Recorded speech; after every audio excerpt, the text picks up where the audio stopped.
Вітаю вас, дарагія сябры, у студыі Навум Гальпярович, за гукарэжысёрскім пультам Ларыса Мараева. Сёння герой нашай праграмы Алесь Александрович Суша, намеснік генеральнага дырэктара, дырэктар па навуковай працы Нацыянальнай бібліятэкі Беларусі.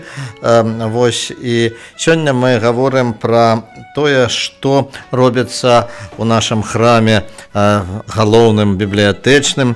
Нацыянальная бібліятэка Беларусі гэта месца цудоўнае, месца вядомае, і мы ўсе сведкі таго, якія там бываюць цікавыя мерапрыемствы, і ўвогуле, як часта туды ходзяць розныя дэлегацыі, прыязджаюць людзі глядзець, бо гэта сапраўды гонар наш, Нацыянальная бібліятэка. Вось, Алесь Александрович, недавно мы адсвяткавалі Дзень бібліятэкара. Вось гэтае свята. Вы навуковец, каго вы больш прадстаўляеце у дадзеным выпадку, бібліятэкара ці навукоўца? Што для вас, скажем, гэтае свята Дзень бібліятэкара? Насамрэч, гэта ў нейкай меры святое для мяне свята, таму дзякуй вялікі, што вы сустрэчу з гэтай даты пачалі. Шаноўныя сябры, дазвольце прывітацца. Дзень бібліятэк для супрацоўнікаў Нацыянальнай бібліятэкі асабліва яркая падзея, бо менавіта ў сувязі з заснаваннем нашай папярэдніцы дзяржаўнай бібліятэкі БССР яшчэ ў 22 годзе, менавіта 15 верасня ужо ў Рэспубліцы Беларусь быў усталяваны Дзень бібліятэк. І цяпер мы штогод ладзім урачыстыя святочныя мерапрыемствы. Для мяне і для большасці маіх калег гэта сапраўднае свята. Гэта дзень, калі мы віншуем адзін аднаго, дзень, калі мы згадваем пра дасягненні, але і пра цяжкасці, дзень, калі мы нярэдка ладзім канферэнцыі, сустрэчы, нярэдка прэзентацыі, выставы, творчыя акцыі, найперш для нашых чытачоў. Бо, калі шчыра, я ўпэўнены, са мною усе мае калегі пагодзяцца, свята для бібліятэкара, калі задаволеныя нашы наведвальнікі, нашы чытачы. Таму якраз для іх пераважная большасць нашых ініцыятыў, у тым ліку прафесійных. Я думаю, што наперадзе будзе яшчэ многа багатых цікавостак, але сапраўды вось гэты верасень таксама паказаў цэлы шэраг яркіх ініцыятыў, которые і Нацыянальная бібліятэка, і многія мае калегі ўжо рэалізавалі. А калі казаць пра, скажем так, адрозненне навуковай дзейнасці і бібліятэчнай у маім асабістым жыцці, то яно не такое і істотнае. Заўжды бібліятэчная праца і навуковая праца ўзаема былі звязаныя і дапаўнялі адна другую вось гэтыя сферы. Я думаю, што ў нейкай ступені мне пашанцавала, бо я, працуючы як бібліятэкар, здольны да працы навуковай, і працуючы як навуковец магу вельмі актыўна выкарыстоўваць магчымасці, которые дае сучасная бібліятэка. Вось пра бібліятэчную справу мы ўвогуле пагаворым яшчэ, але самае цікавае, што сёння хацелася б расказаць, пагаварыць пра тыя вось навуковыя распрацоўкі, якія ёсць у бібліятэцы нашай. І я нагадаю нашым тэлегледачам, слухачам, што мы сёння гаворым з Алесем Александровичем Сушам, намеснікам генеральнага дырэктара, дырэктарам па навуковай працы Нацыянальнай бібліятэкі Беларусі, за гукарэжысёрскім пультам Ларыса Мараева, здымае нас Вольга Груша. І ўсё ж такі, Алесь Александрович, скажыце, калі ласка, вось бібліятэка, уяўленне у нашых слухачоў, увогуле у многіх нашых слухачоў, што бібліятэка гэта месца, дзе захоўваюцца кнігі, дзе выдаюцца кнігі, дзе праходзяць, можа быць, чытацкія канферэнцыі, дзе бываюць сустрэчы з пісьменнікамі. Вось, а якая навуковая праца вось ёсць у бібліятэцы, у Нацыянальнай бібліятэцы, пра тыя навуковыя распрацоўкі, пра тую навуковую працу, якая вядзецца вось у нашай бібліятэцы? Сапраўды, гэты кірунак дзейнасці бібліятэк менш вядомы, і гэта заканамерна. Я б не хацеў разбураць, не скажу стэрэатып, але такое агульнае паразуменне, што бібліятэка найперш гэта інфармацыйны цэнтр. Гэта месца, дзе збіраецца інфармацыя, назапашваецца, апрацоўваецца і падаецца ў той ці іншай форме карыстальнікам.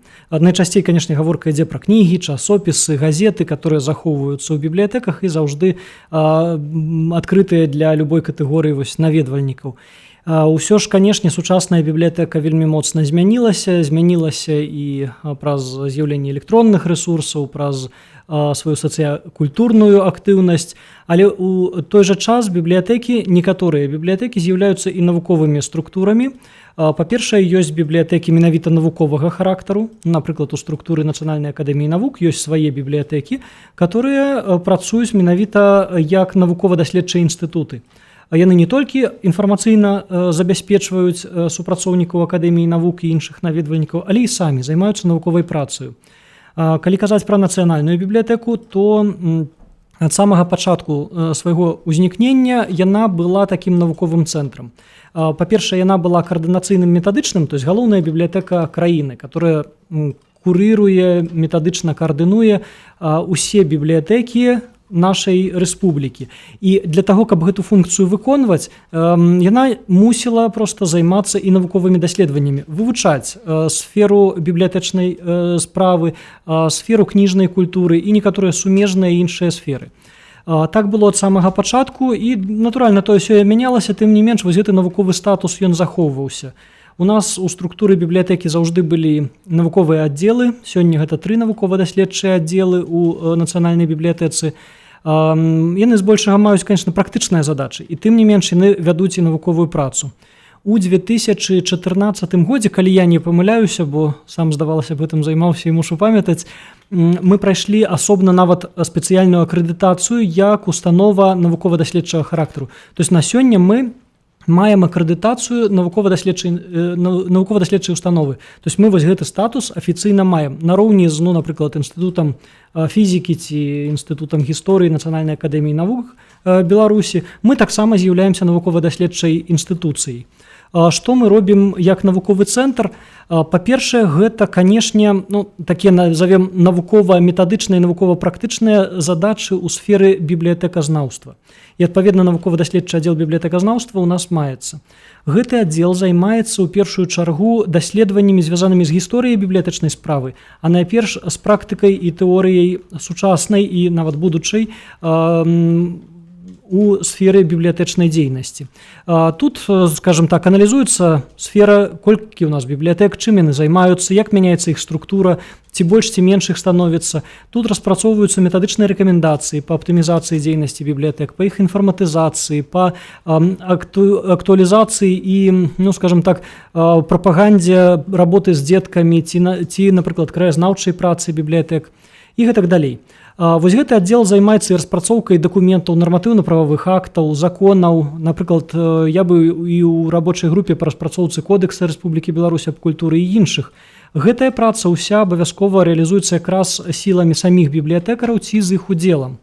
Яшчэ 2 кірункі навуковай працы, которые у нас, так бы мовіць, статутныя, дзе мы з'яўляемся ключавой установай навукова-даследчай работы, гэта кнігазнаўства і бібліяграфазнаўства, альбо бібліяграфія. У галіне бібліяграфіі мы курыруем пытанні нацыянальнай бібліяграфіі, то есть у ліку выданняў, которые маюць статус нацыянальнага дакумента ў першую чаргу.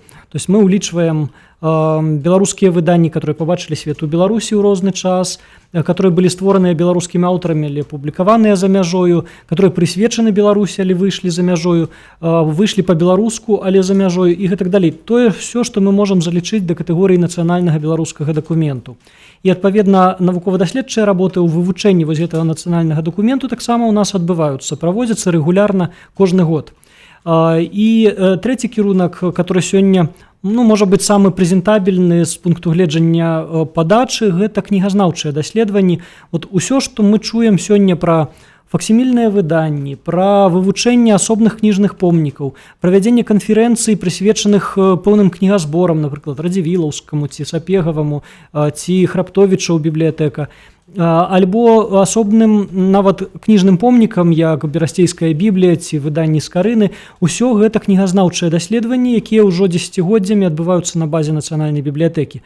Там, канешне, ёсць вялікі складнік практычны. Гэта праца музея кнігі, забеспячэнне музейнай працы, гэта апрацоўка, канешне, гэтых старых фондаў, апісанне старых рукапісаў, старых кніг, кнігазбораў, але гэта і навукова-даследчая, тэарэтычная, гістарычная і практычная праца. Кожны год мы рэгіструем, афіцыйна рэгіструем у БелСА навукова-даследчыя праекты і свае даследаванні. Это інстытут сістэмнага аналізу, который рэгістрыруе менавіта навуковыя даследчыя працы. І кожны год мы ініцыюем цэлы шэраг даследаванняў не толькі ў межах сваёй асноўнай дзейнасці, але заяўляемся і атрымліваем падтрымку з боку шматлікіх фондаў, як фонд фундаментальных даследаванняў Рэспублікі Беларусь, альбо грантавую падтрымку, мэтавую пад менавіта навукова-даследчыя працы атрымоўваем.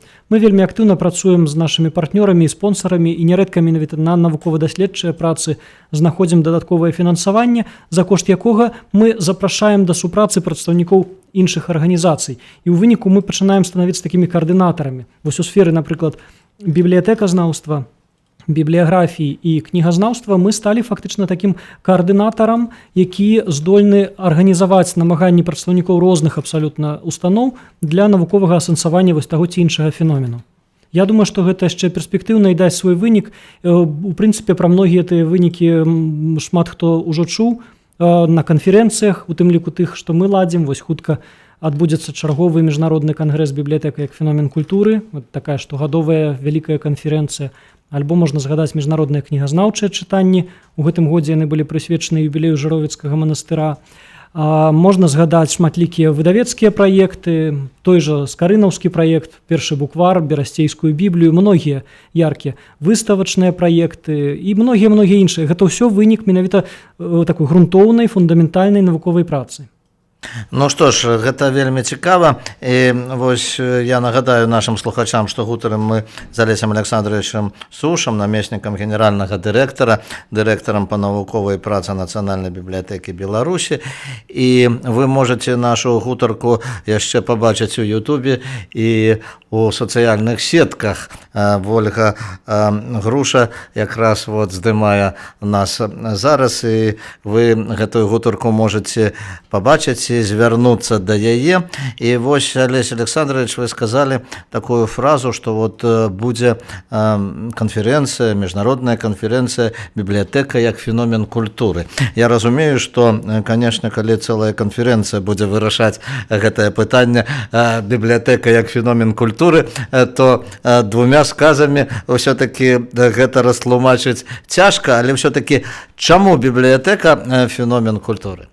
Бібліятэка сапраўды гэта паўнацэнная з'ява чалавечай культуры, которая мае вельмі багатую гісторыю ўжо на сёння. Бібліятэка, ўрэшце, это адзін з найстаражытнейшых такіх сацыяльных інстытутаў і мае вельмі багатую практыку.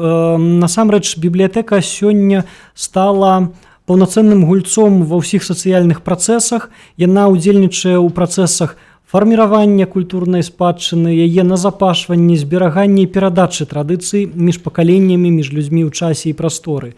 Я ўпэўнены, што бібліятэка з'яўляецца у нейкай меры такой фундаментальнай з'явай, без которой немагчыма існаванне сучаснага грамадства, нават нацыі. То есть, да, нейкія народы, этнасы могуць існаваць без інстытутаў сацыяльнай памяці, але нацыя існаваць не можа. І наяўнасць вот бібліятэчных структур гэта з аднаго боку фіксацыя і упэўненае паведамленне пра тое, што мы сталіся як нацыя, а з іншага боку гэта гарантыя працягу нашай гісторыі на далейшую будучыню. Бібліятэка, бясспрэчна, гэта феномен культуры. Гэта феномен і з'ява вельмі яркая, которая вызначае іншыя культурныя працэсы. Мы спрабуем у межах гэтай канферэнцыі разглядаць кожны раз новыя аспекты. Кожны год тэма мяняецца. Сёлета, напрыклад, у сувязі з тым, што краіна адзначае год малой радзімы, мы прыўрочылі гэту канферэнцыю да тэматыкі краязнаўчай і краіназнаўчай, і у тым ліку замежныя выступленні будуць ўсё адно скіраваныя на гэтую тэматыку. Але кожны год тэматыка мянялася. Мы казалі і пра электронныя інфармацыйныя рэсурсы, мы казалі і пра гісторыю кніжнай культуры. Натуральна, напрыклад, у 2017 годзе мы кангрэс прыўрочылі да тэматыкі юбілею беларускага кнігадрукавання і найперш звязваліся з дзейнасцю скарыны. У той жа час мы скіроўвалі свае, скажем, тэматыку гэтых кангрэсаў нават на такія зямныя, так бы мовіць, справы, як матэрыяльна-тэхнічная база бібліятэк. Здавалася б, пра што тут казаць на навуковай канферэнцыі, трэба толькі грошы і далей наперад рухацца. Але не, сапраўды гэта выключна важнае і складанае пытанне, і нярэдка без арганізацыі навуковага абмеркавання працэсу мадэрнізацыі бібліятэк немагчыма падысці да практычнага выканання гэтай задачы. Таму тэматыка заўжды была самая розная. Упершыню мы гэты кангрэс ініцыявалі ў 2012 годзе. Тады мы святкавалі 90-годдзе нацыянальнай бібліятэкі, і вось ужо зусім хутка ў 2022 годзе мы будзем праводзіць юбілейны кангрэс да 100-годдзя нацыянальнай бібліятэкі Беларусі. Ён ужо запланаваны, мы ўжо сёння працуем на кангрэс, который адбудзецца праз 2 гады. Рыхтуемся да яго, ўжо складаем праграму, ўжо цэлы шэраг мерапрыемстваў запісаны, і ўпэўнены, што гэта будзе святочнае, яркае і ўрачыстае, але і глыбока навуковае таксама мерапрыемства. Ну што ж, гэта цікава. Я хочу просто сказаць, што вось за гэтымі, скажам, вот такімі глобальнымі пытаннямі, пра якія мы сёння гаворым, хочацца звярнуцца і да канкрэтных прыкладаў. А канкрэтныя прыклады я ўжо гаварыў пра тое, што бібліятэка сёння шматфункцыянальная, нацыянальная бібліятэка, гэта і месца для выстаў, і мастацкіх выстаў, і самых розных выстаў, месца для сустрэч. І вось адна з апошніх такіх мерапрыемстваў цікавых, на якія вы запрашалі людзей, пра якія мы ўжо паведамлялі на нашым радыё, гэта выстава тайнай канцылярыі, вось на якой, як вы гаворыце, упершыню ў нашай краіне здзейснена спроба шырока прадставіць вядомую, зусім невядомую гісторыю пісьменства праз дэманстрацыю рарытэтных пісьмовых прыкладаў. Так, чыстая праўда, гэта вельмі незвычайная для нас саміх выстава. Яна вось літаральна толькі-толькі адкрылася, некалькі дзён як працуе, яшчэ будзе працаваць да сярэдзіны лістапада, таму сапраўды я на яе ўсіх запрашаю. Але самае важнае, павінен сказаць, што гэта унікальная з'ява, прапусціць которую немагчыма проста. Не толькі для кніжнікаў і тых, каму пісьмовая культура, кніжная культура важная асабіста, але для ўсіх цывілізаваных, адукаваных людзей. Гэта выстава, падобных которой па сваім змесце ў нашай краіне яшчэ не было, і нават ва ўсіх суседніх краінах, колькі я не спрабаваў знайсці вось нейкія аналогіі, так і не знайшоў. Выстава тайны канцылярыі, зразумела, яна абыгрывае знакамітую фразу, але прысвечаная найперш тайнам, звязаным з такой штодзённай з'яваю, як пісьмовыя прылады. На гэтай выставе ўпершыню ў вельмі шырокім дыяпазоне храналагічным прадэманстравана. Я адразу бяруся за пісьмовую прыладу. Так, у кожнага з нас яны ёсць, і здавалася б, тут няма нічога незвычайнага. Мы ўсе пішам штодня алоўкам ці асадкаю, ручкаю, альбо хто пяром, нехта піша сцілусам на планшеце, а хто проста пальцам у тэлефоне. Мы ўсе нечым пішам, і здавалася б, тут нічога дзіўнага няма, але мы павінны зразумець, што ўзнікненне пісьменства зрабіла ў свой час выключна важны рывок інфармацыйны. На адкрыцці выставы рэктар Белдзяржуніверсітэта выступаў, якраз ён гэта згадаў, што ў адпаведнасці з вядомай многім тэорыяй Маршала Маклюэна адбыўся проста цывілізацыйны зрух у той момант, як людзі навучыліся запісваць свае веды. У выніку з'яўлення запісу адбылася інфармацыйная рэвалюцыя. Замест таго, што раней вусна ад аднаго чалавека да другога перадавалася інфармацыя, і яна магла быць перададзена ў вельмі абмежаваным аб'ёме, часта са скажэннямі ад чалавека да чалавека, з'явілася магчымасць перадаваць велічэзнае і захоўваць велічэзны аб'ём ведаў паміж пакаленнямі, паміж народамі, паміж краінамі і фактычна ва ўсім глобальным кантэксце. Нам захаваліся нават наскальныя запісы. Захаваліся, але ў дадзеным выпадку мы паказваць імкнемся ў гэтай выставе не самі запісы, не тое, што было запісана, бо мы гэта ведаем, а чым было запісана. І вось гэты матэрыяльны пласт, ён надзіва недаследаваны і малавядомы людзям. Я памятаю, вось мы выставу гэтую зладзілі ў музеі кнігі. У музеі, у которым заўжды шмат кніг, рукапісных, пісьмовых, нават там на пальмавых лістках ці на бамбукавых палачках, на пергаменце, на паперы, на самых розных матэрыялах. І мы паказвалі, як адбываецца эвалюцыя пісьма, але не паказвалі тэхналогію, як жа людзі пісалі ўрэшце. І вось упершыню у нас з'явілася магчымасць паказаць, чым пісалі нашы продкі. Акцэнт мы робім на нашым усходнееўрапейскім рэгіёне, Беларусі і суседзі, і паказаць вядомыя прылады вядомых людзей ці невядомыя прылады вельмі вядомых людзей, паказаць прылады незвычайнай працы, ювелірнай працы, паказаць першыя ў сваім родзе прылады для пісьма і гэтак далей. Напрыклад, я вось магу сказаць, што на выставе можна пабачыць вельмі старажытныя пісалы, которымі пісаліся раней дакументы, напрыклад, і на васкоўках, васковых дошчачках, і на бяросце, напрыклад. Пісаламі часта рукапісы ствараліся. І я ўпэўнены, што іх бачыць ужывую, вось старажытныя, знойдзеныя ў выніку археалагічных раскопак пісалы, гэта цудоўная магчымасць. Там жа знаходзяцца старыя пёркі, которымі пісалі зноў жа ў старыя часы, і гусіныя, і нават чаротавыя, альбо трысняговыя, правільней было б сказаць. Вот у часы Ефрасіні Полацкай чым пісалі? Хутчэй за ўсё збольшага пісалі пісаламі, металічнымі пісаламі, хаця ўпэўнены, што проста да нашых часоў яны не маглі захавацца, што пісалі і пёркамі, і трысняговымі іншымі, бо на старых рукапісах мы адпаведныя выявы маем. Напрыклад, мы нават адмыслова абыгралі тэму са скарынам. Я думаю, для ўсіх у памяці ёсць паўстае гравюра, знакамітая гравюра з партрэтам Францыска Скарыны, дзе ён сядзіць за сталом і піша. Піша нейкім пяром, трошкі дзіўным, непадобным на звычайнае птушынае пяро. Мы доўга вагаліся і прыйшлі да такой пакуль папярэдняй высновы, што хутчэй за ўсё гэта трысняговае пяро, яго прыклад вось якраз таксама знаходзіцца ў экспазіцыі. Але ў экспазіцыі можна бачыць і вельмі цікавыя прылады для пісьма, асабліва багата прадстаўлена 19 і першая палова 20 стагоддзя.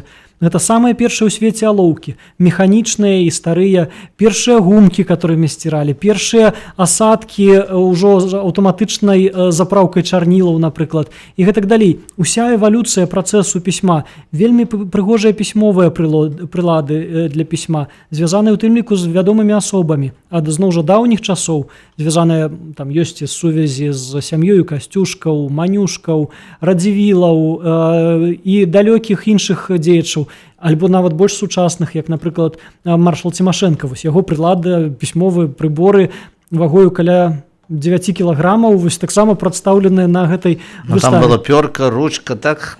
Там усё было. Там усё было, і гэта варта бачыць на ўласныя вочы. Вось я, напрыклад, адну толькі выснову для сябе асабіста трошкі дзіўную скажу, которую зрабіў менавіта на гэтай выставе, пакуль мы яе мантавалі, 2 месяцы мы мантавалі гэтую выставу, вось толькі пастаноўкі экспанатаў было. Выснова прыблізна такая. Эвалюцыя прыладаў пісьма і самога пісьма, яна адбываецца цыклічна.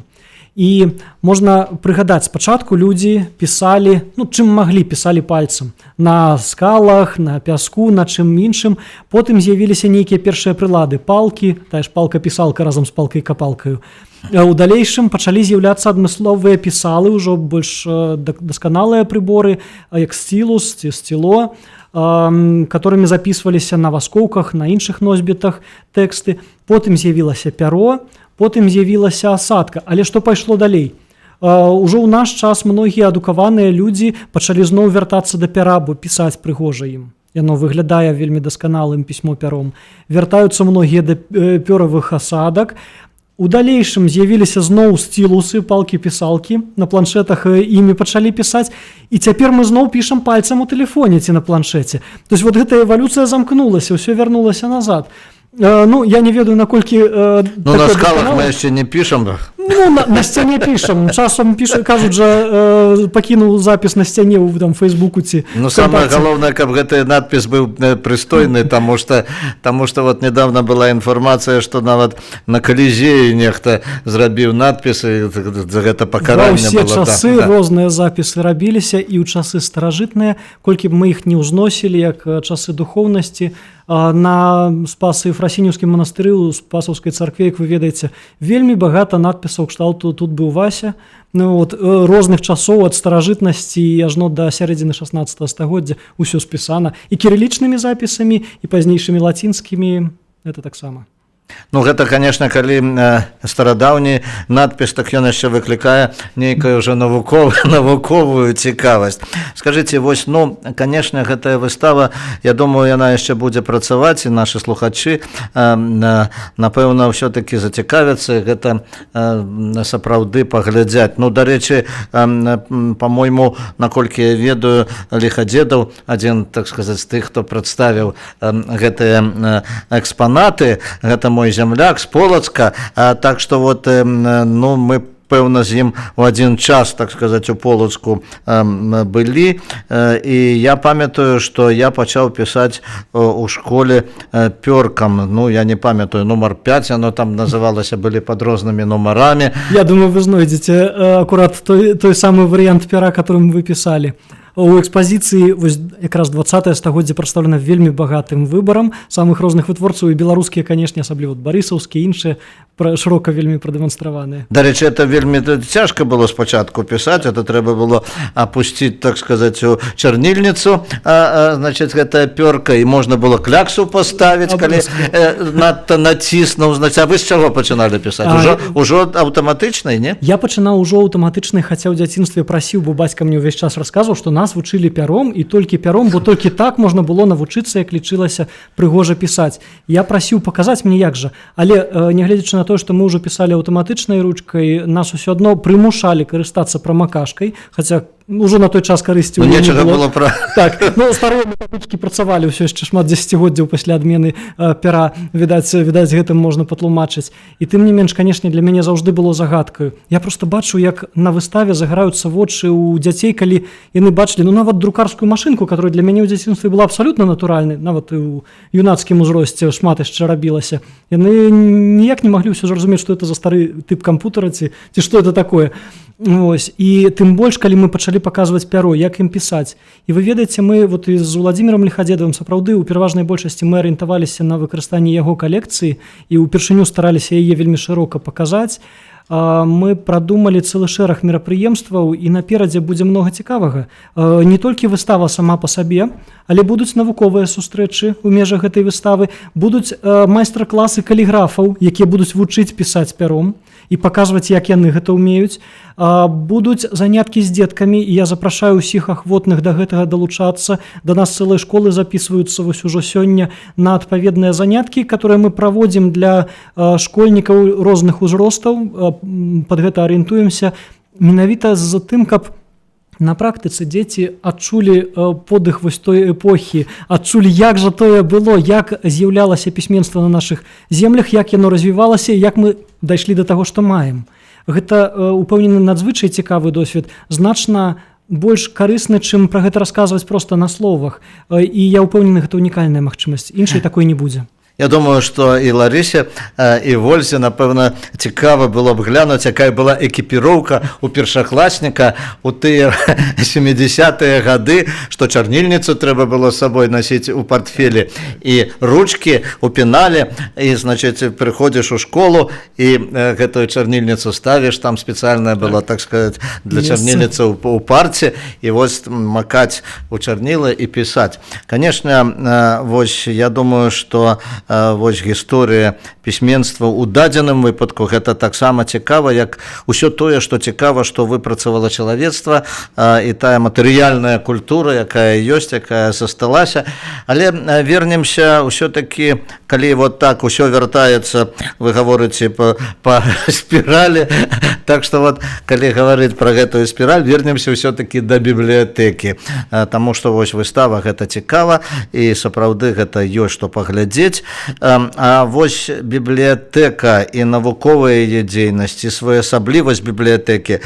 Калі мы загаварылі пра Полацк, это вот моя, так сказаць, тэма, якая заўсёды мяне цікавіць, я памятаю, як у Полацку, ну, ствараўся музей-бібліятэка. Музей-бібліятэка Семёна Полацкага. Ну, я думаю, што гэта, напэўна, унікальная ў нашай Беларусі гэтая бібліятэка, якая вот крыху адрозніваецца ад звычайнай бібліятэкі, туды не ходзяць мяняць кніжкі, але гэта бібліятэка. Абсалютна так. Сама па сабе унікальная сапраўды з'ява, гатовы з вамі пагадзіцца. Гэта цудоўная спроба рэканструкцыі старой даўняй бібліятэкі, змешчаная ў старым будынку, брацкім корпусе, манастырскім корпусе праваслаўнага старадаўняга манастыра ў Полацку. Вось гэтыя муры, яны ўжо самі па сабе ствараюць пэўны арэал старажытнасці.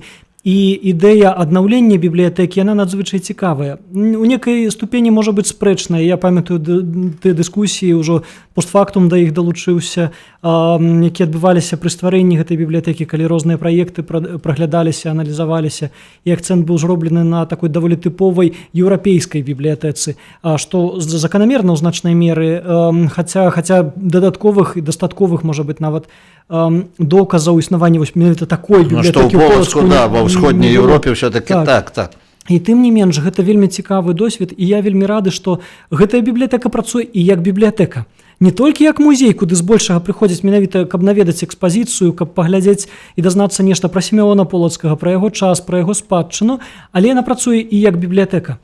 Там зберагаецца велічэзная калекцыя матэрыялаў, дакументаў, прысвечаных самому Сімеону Полацкаму, уласна Полацку, і не толькі, значна шырэй. Там праходзяць канферэнцыі, там адбываюцца дыскусіі, навуковыя дыскусіі і грамадскія дыскусіі. Там праходзяць прэзентацыі пастаянна найноўшых публікацый ці прэзентацыі мінулых часоў, которые актуальнымі застаюцца да нашых дзён. І менавіта як бібліятэка гэтая установа таксама працягвае сваю дзейнасць. Я шчаслівы, што нашыя калегі з музею, бо гэта ўсё-такі структура музея, музейнага комплекса нацыянальнага у Полацку, яны працягнулі вось гэтую бібліятэчную традыцыю старадаўняга Полацка, і поруч з традыцыйнымі бібліятэкамі, которые ёсць у Полацку, і публічныя бібліятэкі, цяпер раённая, вось галоўная бібліятэка носіць імя Скарыны, як мы ведаем, а іншыя ёсць бібліятэкі ў горадзе і па ўсім раёне, але і ва ўстановах адукацыі таксама, у педагагічным каледжы цудоўная бібліятэка, у гімназіі, у школах, цудоўныя бібліятэкі працягваюць сваю дзейнасць, і музейнікі, нашы калегі таксама вось гэтую ініцыятыву падтрымалі. Што я тут хацеў сказаць? Што бібліятэкі, як бачыце, яны пранізалі ўсю структуру нашай краіны. Такая мафія, которая вось свае пальцы расцягнула. Дай Бог, каб толькі такія былі. Я так у добрым вельмі сэнсе кажу, у тым сэнсе, што бібліятэкі сёння ёсць усюды. У любым ведомстве, любым міністэрстве ў падначаленні ёсць свае бібліятэкі. І у нас у Доме Рады ёсць бібліятэка. Менавіта. Міністэрства інфармацыі, міністэрства адукацыі, нават міністэрства, не ведаю, унутраных спраў ці надзвычайных сітуацый, тым больш абароны і гэтак далей, усе яны маюць свае бібліятэкі, часам вельмі шмат. Грамадскія структуры, як цэрквы, напрыклад, альбо некаторыя арганізацыі, асацыяцыі маюць свае бібліятэкі і развіваюць іх. І нярэдка яны ўсе жывуць як бы ў сваім асобным свеце, і якраз задача нацыянальнай бібліятэкі ў нейкай ступені гэтую дзейнасць, калі не арганізаваць, то паспрыяць і скаардынаваць, каб мы адзін аднога бачылі, адзін аднаму дапамагалі, а такая карысць вельмі часта бывае заўважнай, каб мы маглі працаваць супольна, і я ўпэўнены, што вось у гэтым сэнсе якраз навуковыя інтарэсы і задачы нашай бібліятэкі яны вельмі важныя. Олесь Александрович, вот скажите, я захапіў таксама час вот такой эйфарыі, калі здавалася б людзям некаторым, што навошта бібліятэкі, калі ўсё захоўваецца вот у камп'ютары, ўсё можна на флешку перапісаць ці на нейкія іншыя носьбіты, і навошта заграмаждаць, скажам так сказаць, памяшканні вот гэтымі кнігамі, якія пыляцца, якія, так сказаць, вот стареюць і гэтак далей. Дзякуй Богу, гэта прайшло, бібліятэкі засталіся. І вось гэты этап таксама было выпрабаванне для бібліятэк. Так, сапраўды, больш нават псіхалагічная, чым рэальная, бо колькасць наведванняў і наведвальнікаў у нас фізічных амаль не мянялася за апошнія дзесяцігоддзі. Мы маем сёння чытачоў не менш, чым мелі ў 80-е ці 90-е, калі вось была эйфарыя такая, што не было прайсці як у бібліятэку. Так, вось колькасць фізічных чытачоў у нас фактычна захавалася. Яна нікуды не змянілася. Але, канешне, трэба прызнаць, што вельмі моцна вырасла колькасць вот гэтых віртуальных наведванняў. Гэта ўсё істотна паўплывала на характар дзейнасці бібліятэк. Я не бачу ў гэтым ні трагедыі, ні камедыі, бачу ў гэтым проста канструктыў сучаснасці. Сёння сапраўды многія рэчы можна зрабіць значна хутчэй з выкарыстаннем сучасных інфармацыйных тэхналогій. Сёння не трэба, напрыклад, раней, каб напісаць рэферат, трэба было спачатку прыйсці ў бібліятэку, паглядзець па каталогах, пашукаць дзень, часам 2, часам 5, знайсці тое, што трэба, заказаць, потым прыйсці праз дзень, атрымаць тое, што прыйшло, дзень за днём прыходзіць чытаць, рабіць выпіскі, потым складаць гэты рэферат, часцей дома, часам у самой бібліятэцы. Потым пачыналася праца над фарміраваннем спісу выкарыстаных крыніц, на якія ж я там спасылкі рабіў старонкі. Прыходзілі нанова, рабілі правільнае апісанне, карысталіся дапамогаю бібліятэкараў, і ўсё гэта рабілі пры фізічным наведванні. Кожны раз прыходзілі. Сёння ўсё гэта робіцца аўтаматычна праз камп'ютар і адзін раз. Ты заходзіш, табе не трэба лазіць у гэты карткавы каталог, ты ўсё робіш з электроннага. Проста капіруеш тое, што для цябе ж рабілі бібліятэкары, устаўляеш у сваю працу. Нават заказваеш літаратуру на дом ці ва ўдаленым рэжыме, ці вось менавіта ў выглядзе электронных копій. І, канешне, колькасць вот такіх наведванняў вельмі моцна расце ў нашых бібліятэках ва ўсіх, у тым ліку і ў нацыянальнай. І мы гэтым, не тое, каб карыстаемся, мы разумеем рэальнасць і разумеем, што гэта зручна і падтрымліваем інтарэс да выкарыстання электронных рэсурсаў. Сёння мы вельмі актыўна закупаем электронныя базы даных, шматлікія рэсурсы вытворцаў з розных краін свету, і гэта нават танней, чым купляць друкаваныя версіі, гэта таксама аб'ектыўна. Мы не можам проста так раскідацца грашыма, калі мы маем магчымасць купіць 5 часопісаў у электронным фармаце альбо адзін у друкаваным. Часцей за ўсё мы зробім выбар, на жаль, на карысць электронных часопісаў, а звычайна суадносіна не 5 да 1, значна большая. Вось. Таму мы, канешне, разумеем усе гэтыя тэндэнцыі, але бачым і тое, што цікавасць да кнігі друкаванай засталася, і ў некаторых сферах яна нават блізка не пабітая электроннымі рэсурсамі. Ну, вось, каб проста прыклад прывесці, напрыклад, дзіцячая літаратура. Вось дакладна гарантую, што дзіцячая кніга застаецца і застанецца ў пераважнай большасці ў папяровай версіі. Так, канешне, глядзяць мульцікі, як раней глядзелі дзеткі ў інтэрнэце ці з тэлевізара, але... У тэлефоне цяпер можна. У тэлефоне, але калі чытаецца кніга, то яна часцей за ўсё чытаецца з паперы, пад шоргат старонак, пад словы матулі, альбо бацькі. Я ўпэўнены, што гэта... Або дзеда. Вось, ой, як вы хораша сказалі. Слухайце, я павінен тут падтрымаць. Добра, каб дзеда і бабулі. Гэтая традыцыя мусіць вярнуцца. Яна трошкі пабітая часам. За апошнія гэтыя сацыялагічныя доследы і асабістыя проста назіранні паказваюць, на вялікі жаль, за 20е стагоддзя многія дзядулі і бабулі адышлі ад сваёй вельмі важнай місіі выхавання дзетак. Бабуліны казкі, гэта ж так цэлы тэрмін быў, бабуліны казкі. Вы ведаеце, маці і бацька, ну я таксама бацька трошкі магу сказаць, маці і бацька гэта функцыянальная частка. Ну бабуля чытае вашым дзецям? Вось менавіта, але гэтага менш. Я шчаслівы, што сёння бабулі і дзядулі жывуць даўжэй, працуюць даўжэй, часта у 70 яшчэ толькі ўсё пачынаецца, і дай Бог ім моцнага здароўя да 100 жыць і працаваць. І тым не менш, дзякуючы гэтаму, у тым ліку вельмі часта адбываецца так, што мы страчваем бабуляў і дзядуляў як выхавальніка галоўных каштоўнасцей для дзіцяці. Бо маці і бацька, яны забяспечваюць жыццё дзіцяці. Яны іх кормяць, яны іх водзяць у садочак ці ў школу, яны ім нешта падказваюць, дапамагаюць часам з урокамі ці яшчэ чым, але гэта функцыянальная жыццёвая частка. Але менавіта бабуля і дзядуля ад старажытнасці ва ўсе часы былі менавіта тымі людзьмі, якія закладвалі самыя галоўныя чалавечыя каштоўнасці ў дзіця, якія выхоўвалі чалавека, грамадзяніна, патрыёта, але найперш чалавека. І вось самае важнае, я лічу, не страціць гэтых бабуляў і дзядуляў, нагадваць кожны раз ім, наколькі іх роля важная для іх унукаў.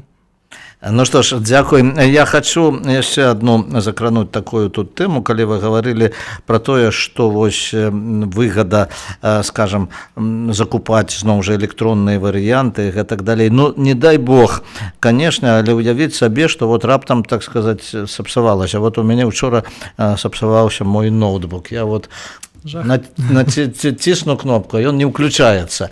Можа быць усё. І ўсё-такі захаваць вот гэтыя старадрукі, вот гэтыя папяровыя кнігі, вот гэты запас таго, што ёсць, ён жа павінен быць. Бясспрэчна, і ў нейкай ступені пра гэта існуе безліч навуковых, навукова-папулярных, навукова-фантастычных ці проста фантастычных твораў, напісаных на тэму захавання інфармацыі.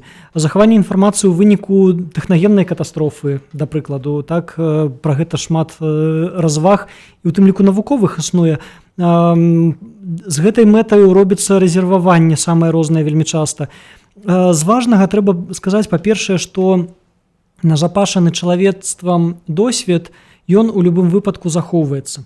То есть тыя дакументы, напрыклад, которые захоўваюцца ў нацыянальных бібліятэках, захоўваюцца вечна. Да. Мы не спісваем старыя кнігі. Быў час, калі многія бібліятэкі спісвалі з прычыны састарэласці, так бы мовіць, літаратуру. Магу сказаць, як ёсць, за савецкім часам спісвалі царкоўныя кнігі 17-18 стагоддзя як састарэлыя, яны сапраўды вось для сацыялістычнага ладу жыцця яны ідэйна састарэлі, не толькі матэрыяльна. Іх спісвалі і часта знішчалі. Гэтыя факты вельмі добра вядомыя, і я думаю, што я не раскрываю тут ніякіх таямніцаў. Сёння такога і блізка няма. Мы захоўваем усё, што з'яўлялася ва ўсе часы. Пры любых ідэйных, скажам, настроях у грамадстве. У часы феадалізму, капіталізму, як раней казалі, ці сацыялізму. Мы павінны захаваць усю памяць чалавецтва. І старадрукі, і выданні нашых часоў. Дарэчы, мае веды падказваюць мне, што выданні нашых часоў захаваць будзе значна цяжэй, чым старадрукі. На вялікі жаль, многія з выданняў 20-го, асабліва стагоддзя, вельмі дрэнныя па сваіх проста матэрыяльных уласцівасцях, і яны загінуць хутчэй, чым выданні скарбі. Папера недасканалая. Кіслотная папера, сілікатная, клей, который выкарыстоўваўся, іншыя хімічныя рэчывы. На вялікі жаль, трэба канстатаваць, што мы сёння трапілі вось у сітуацыю, калі больш трэба клапаціцца пра выданні 20-го стагоддзя, чым пра выданні 15-16 стагоддзяў. Але гэта іншая тэма. Самае важнае сапраўды наперад бачыць, як мы можам захаваць гэтую спадчыну. І ў розныя часы прадугледжваліся розныя тэхналогіі. Мікрафільміраванне, калі памятаеце, у свой час была вельмі папулярная такая ідэя, што трэба ўсю памяць чалавецтва перавесці на мікраносьбіты інфармацыі, тым самым захаваць. Чіпы розныя, у тым ліку сіліконавыя і іншыя ствараліся. У нас вось недавно была выстава Беларусі Бібліі, нам падарылі з Ізраілю новы запавет. Усе кнігі новага запавету, это десяткі кніг, хто Біблію чытае, той ведае памер, велічэзная кніга, на маленечкім чыпе, не электронным чыпе, але менавіта сіліконавым чыпе, дзе з дапамогай мікратэхналогій паменшаныя запісы літары у мільёны разоў. А ў выніку вось чвэрць квадратнага сантыметра, такі маленечкі сіліконавы чып, на ім паменшанымі літарамі запісаны ўвесь новы запавет. Усе кнігі хрысціянскай, фактычна вось новай Бібліі. І вы ведаеце, самыя розныя існуюць тэхналогіі для захавання гэтай памяці. І паверце, бібліятэкі, усе нацыянальныя бібліятэкі свету заклапочаныя пытаннем гэтага захавання, і ў нашай бібліятэцы таксама. Мы робім рэзерваванне і друкаваных, і электронных дакументаў. Нацыянальны дакумент патрабуе асаблівай апекі, бо ніхто лепш нас яго не захавае, і мы павінны, канешне, клапаціцца пра тое, каб гэтыя веды чалавецтва захаваліся. Ну што ж, дзякуй. Я думаю, што вось у нас часу засталося зусім мала. Не першы раз я сустракаюся з Алесем Александровичем і на радыё, і на тэлебачанні, і кожны раз вот нам не хапае што-небудзь, вот, каб паўней расказаць пра тыя рэчы, якія хочацца ў мяне спытаць. Мне у Алеся Александровича вось як чытача, як чалавека, які у бібліятэцы знаходзіцца на працы, і вось што ён чытае, і ці з'яўляецца ён чытачом сваёй бібліятэкі. З'яўляюся чытачом. Канешне, я карыстаюся службовым станам у нейкай меры. Гэта адна з прычын, чаму я прыйшоў на працу ў бібліятэку. То есть я спачатку прыйшоў як чытач, праседжваў гадзінамі, днямі, і толькі пасля мне сказалі: ну ты ўсё адно тут сядзіш, ўсё адно апісваеш наш фонд, дык давай, можа, заробак за гэта будзеш атрымліваць. І я атрымліваю. Канешне, у працоўны час я не маю магчымасці нешта чытаць у адпаведнасці са сваімі інтарэсамі, але маю магчымасць застацца трошкі пасля працы і працягнуць асалоду ад знаходжання ў бібліятэцы. Што ж, дзякуй. Я думаю, усе мы чытачы. Я жадаю нашым слухачам хадзіць у бібліятэку, чытаць дома і ўвогуле не развітвацца з кнігамі, таму што, для мяне гэта самае каштоўнае, што ёсць у чалавецтва. Гэта кніга, з гэтага пачыналася ўсё. А сёння я нагадаю нашым слухачам, што мы гутарылі з намеснікам генеральнага дырэктарам па навуковай працы Нацыянальнай бібліятэкі Беларусі Алесем Александровичем Сушам. За гукарэжысёрскім пультам працавала Ларыса Мараева. Усяго найлепшага, чытайце хорошыя кнігі, не адключайцеся ад радыё Культура, працягваем мы нашы праграмы. Да пабачэння.